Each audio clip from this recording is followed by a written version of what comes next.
म मेरो छायासँग पछि पछि अनि अघि अघि लाग्छु।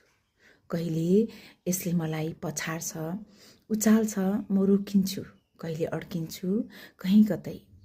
यसले मलाई दर्शन र आदर्शका कुरा भन्छ, म लट्ठ अनि मक्ख पर्छु, म त्यसमा लीन हुन्छु। म लट्ठ अनि मक्ख पर्छु, म त्यसमा लीन हुन्छु। म मेरो छायासँग भलाकुसारी गर्छु। यसले मसँग सकारात्मक कुरा गरी फुर्क्याउँछ।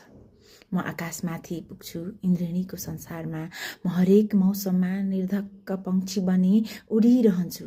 म हरेक मौसममा निर्धक्क पंक्षी बनी उडिरहन्छु। यसको नकारात्मक सोच विचारले अत्याउँछ। म डरले थरथर काम्छु। निष्पट्ट अन्धकारलाई अङ्गाले झैँ लाग्छ मेरो सर्वस्व विलीन हुँदैछ। म झस्किन्छु अनि तर्सिन्छु। यसले मलाई पछि लगाउँछ। म झस्किन्छु अनि तर्सिन्छु। यसले मलाई पछि लगाउँछ।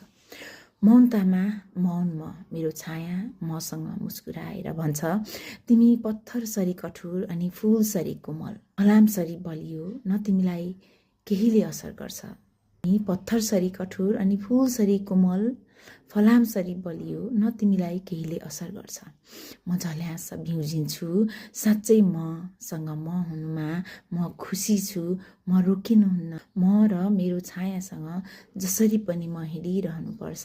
म र मेरो छायासँग जसरी पनि म हिँडिरहनुपर्छ। Thank you everybody.